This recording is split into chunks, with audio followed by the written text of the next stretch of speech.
Wow, what a weekend I just had. Took off Friday from work, and a couple buddies and I met up down at Palmetto Island State Park, down in South Louisiana, down there in Cajun country, down there in the swamps and bayous.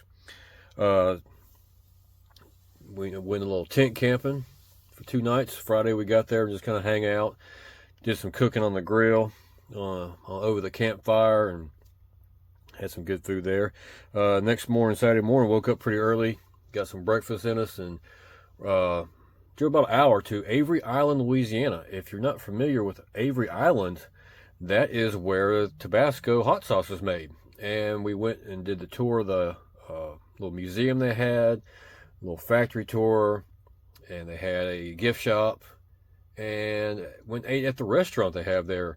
And I was actually quite impressed with the whole situation. The tour, the museum, the food was great.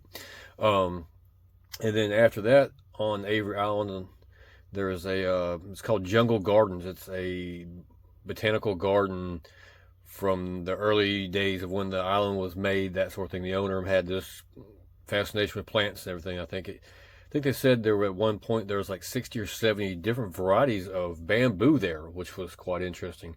It's like a 4 mile loop that you can drive, and certain places you can park and get out and look at the plants and things like that. It was pretty interesting. It was a little bit more interesting than I thought it was going to be. Um, then after that, we went back to camp and did some canoeing and kayaking on the bayous and sloughs throughout the park, about 3 miles or so, give or take, and had a really good time there. Um, that evening was interesting too. Let's just say that. And woke up Sunday morning, got a little breakfast in us, and just kind of lounged around, I guess you'd say, and had a good time, and ended up leaving. Had to drive about 4 or 5 hours to get back home. So yeah, everybody made it home safely, so that's a good thing. But I had a really, really great time. It's probably the best camping trip I've had in quite a while. Didn't do any videos on it. I did a couple little small shorts on it, nothing major. They'll be out here later this week. So I wanted to do longer form videos on it, but I was just enjoying myself with my buddies, and didn't feel like making videos. So just kind of focused on what was going on and hanging out with them. So anyways, I'm going to go back there and take the family with me. It's a little bit of a drive for us to get there. Obviously, it's about 4 hours from the house. So, but we'll get back there probably next year, this time next year, and I'll try to get some videos then done. Yeah, I got a camping trip hopefully planned this weekend if all goes well and weather stays good. We'll see how that goes. But yeah, but until then, I have 5 envelopes we're going to open up on today's Mailbag Monday. So this first envelope comes to us from Boca Raton, Florida. Let's see what I got from Boca Raton, Florida. Big old envelope. Nicely protected there. Let's see what we got. If I can get into it without tearing up the card.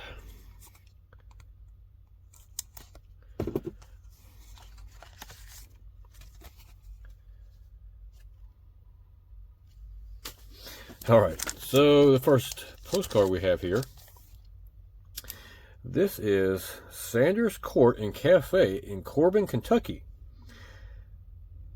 Now, if you're not familiar with Sanders Court and Cafe in Corbin, Kentucky, this is the original place where Kentucky Fried Chicken was made.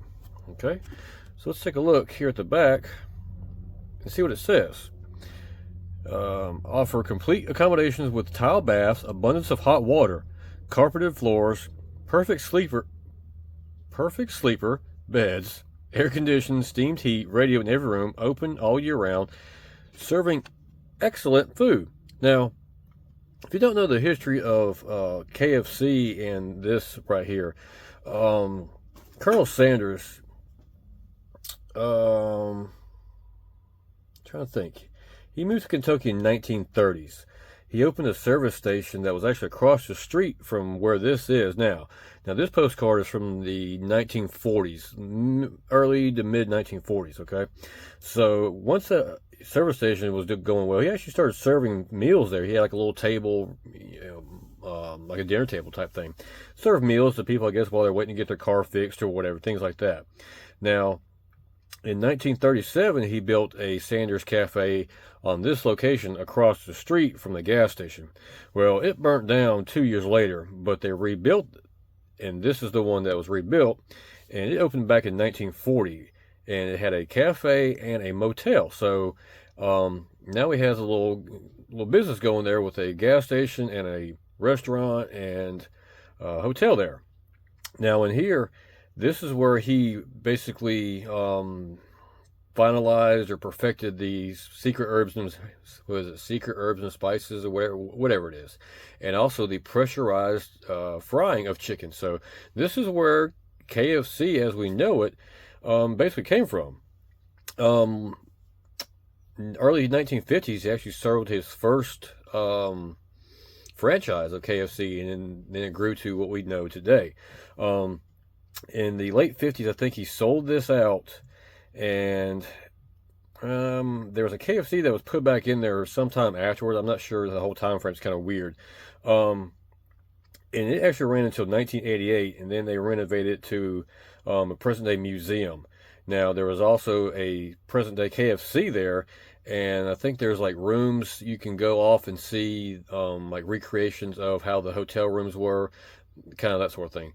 Yeah, it'd be kind of interesting to go there, but Corbin, Kentucky is a pretty good haul for me to go see it. But yeah, it's just kind of interesting card from the 1940s with a pretty cool 1942 there. Pretty cool history to it of the whole KFC. Now, if you have a KFC and Popeyes in your area, which do you prefer? Do you prefer KFC or do you prefer Popeyes? I'm partial to Popeyes. I eat Popeyes probably once every 2 weeks. I really enjoy Popeyes. KFC's good. I like their little loaded mashed potato bowls, but I just don't get there. Maybe just because of where it's at. It's just kind of inconvenient for me to go there. I don't know. But anyways, this next postcard comes to me from Midlothian, Virginia. Probably butchering that, but it'd be all right. Let's see what we got here.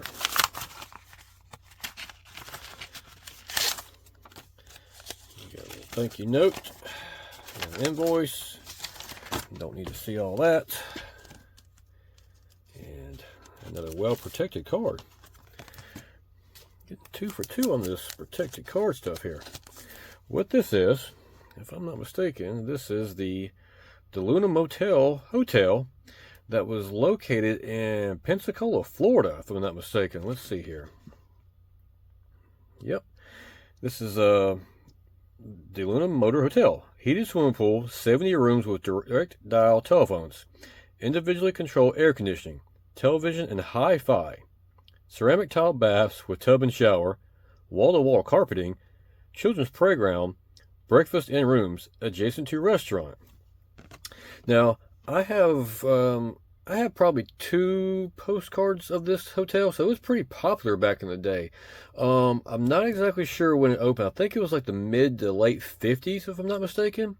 Going back and looking on Google, Street View and Earth and all that, it was closed between 2016 and 2018. It was closed and demolished. Now, the last known name of it was Travel Inn. I don't think it had very good reviews because it was obviously it didn't do well because they ended up closing it down. So yeah, no particular historical personal value to this, but I thought it was kind of cool because I have a couple of these other postcards and I figured, might as well get another one. Don't think I paid very much for this postcard. Not sure on the date of it. I'm gonna say, looking at the cars there, I'm gonna say probably 60s, mid to 60s, something like that. But yeah, you can tell by the picture it was actually a nice hotel at one time. Nice pool there, and you can see the fancy wall-to-wall carpets and things like that. But yeah, this was located on, I think it was, I can't think of the name. Is it on there? Yeah, West Cervantes. That's Highway 90. That was a major thoroughfare through Pensacola back in the day until they I-10 came in more north, and a lot of the travelers were taking I-10. They weren't taking Highway 90. So this strip of Cervantes Street kind of declined over the years with hotels, and they just got lesser and lesser quality as the larger hotel chains moved more closer to the interstate. But yeah, I just thought it'd be kind of a cool little, another addition to the Pensacola classic motel postcard collection I have. If you had your choice to stay in a classic motel that was not so modern, maybe not the greatest of reviews, but it was clean and safe, or a brand new fancy motel, which would you rather choose? So let me know. I like to stay in old classic hotels sometimes. Like I said, as long as it's clean and safe, yeah, I'll do that, but sometimes that's kind of hard to find. But the next card comes to us from High Ridge, Missouri. I actually got a friend that is in Missouri right now as we speak. I think she's coming home next couple of days, visiting family. But anyways, got another invoice there. Now, this is something you don't see a whole lot of anymore. Both postcard and the subject matter of the said postcard. This is an Enterprise. If you're not familiar with this is, think of it, I don't have anything circular around here that I could do. Anyways, think of the circle right here. Here's your circle, and it spins around. When it spins around, these cars go from this to like this, from centrifugal force. And then once it starts going, that circle will actually raise up to like a 90-degree angle, kind of like this, I guess you could say. And think of it like a inverting Ferris wheel almost. You make a complete loop. You're in the little cage. You got a little seatbelt. These were very popular in the 70s and 80s into the 90s. Trying to think. I think it was Schwarzkopf.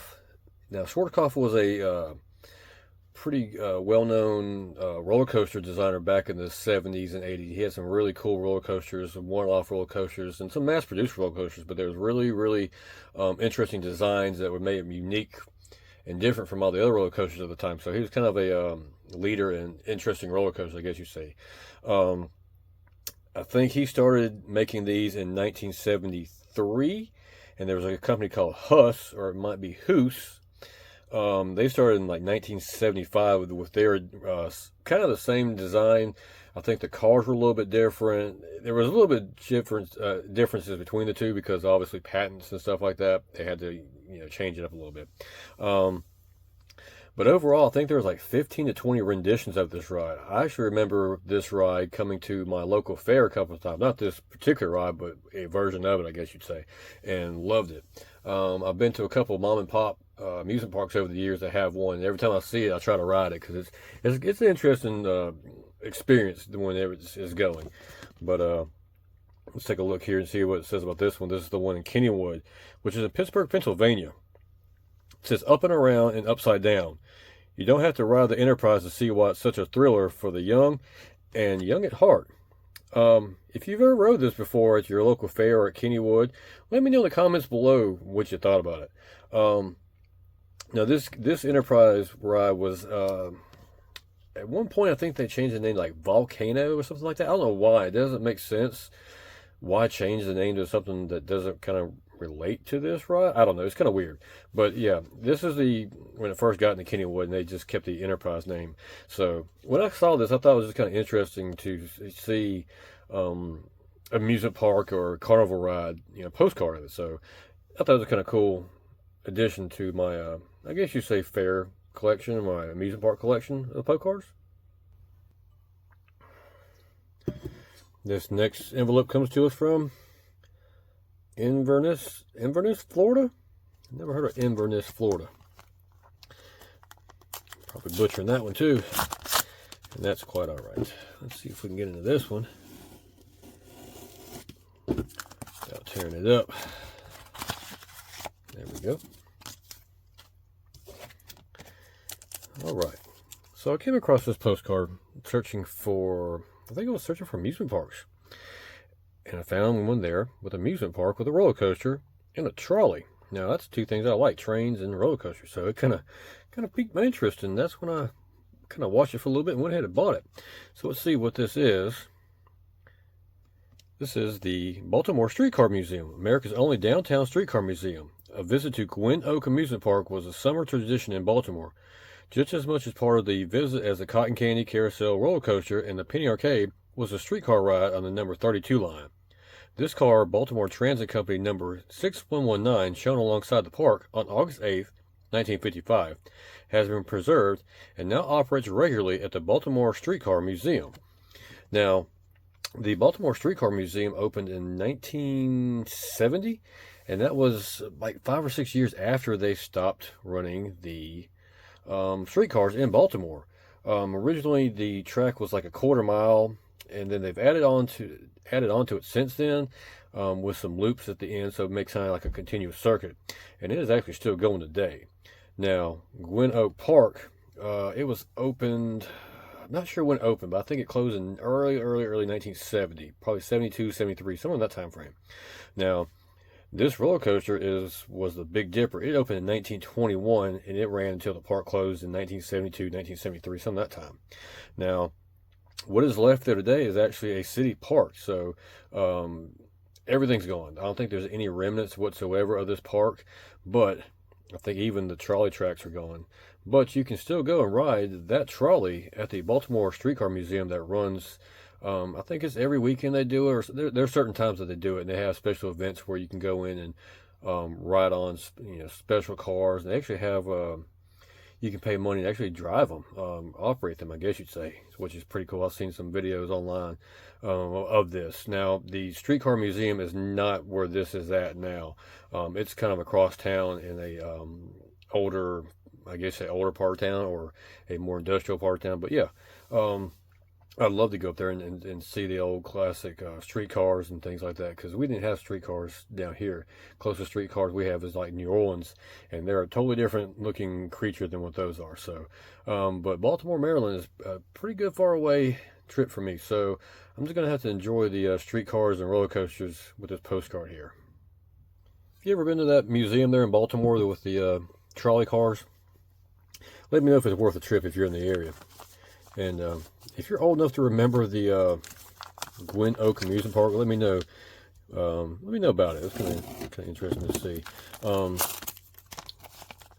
Yeah, what's your favorite wooden roller coaster? Let me know. Let me know in the comments below.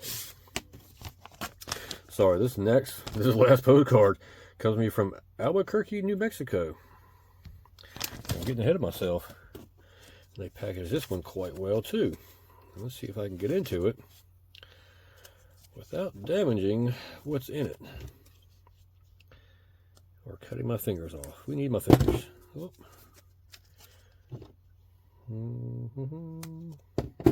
This is where we play that Jeopardy music. Final Jeopardy music. Wow, they really... Oh man, what are they... Okay. They really wrap this one up good. I've never seen eBay tissue paper before. That's kind of like Christmas in March. Yeah, they did a really good job with that. Anyways, let's get to the card here and see what it is. This looks like a lake scene, and let's see what this lake scene is of. This is the beautiful Percy Quinn Lake at Percy Quinn State Park in Macomb, Mississippi. Oddly enough, this is where I'm planning on going this weekend, going camping. This is one of the, I think this is one of the original, 9 state parks in Mississippi. I think it was 9, 6, 7, 8. I think it was like 8 or 9. Let's say 8 or 9. This opened in 1935. This lake is like 500 acres, big, massive lake. Walking all the way around, I think they have a trail that goes around the woods and all the way around it. And I think it's like 2 or 3 miles, maybe. It may be longer than that. I'm not sure. They have RV camping, tent camping. There's even a golf course there. The trail is 4 miles, I believe it is. Yeah, it's 4 miles all the way around. So it's a pretty substantial lake. The thing I like about this park is they have kind of where this picture is. Over in this area is where all the RVs and campers and things like that. But you cross over a dam here that, you know, makes this lake. And on this side over here, there's two little peninsulas that kind of come out, and that's where the tent camping is. And if I'm not mistaken, they have like 50 tent camping spots or 50 places for tents. So I like it when the tent camping is separated from the RVs. So it's about a 3-hour trip for me. So it's going to be interesting. It's not. I'm not going to do the whole nature trail because I'm 4 miles. It's not something. I don't know. We'll see. I might do it. I don't know. We'll see. But and I don't have my golf game's not that good enough to play at their golf course. So you know, yeah. I just thought it was kind of cool. I'm just searching for Mississippi postcards and I came across this old postcard here. Now it doesn't have a date on it here because it wasn't postmarked or anything. If I'm guessing, it's probably 70 years or so with this postcard.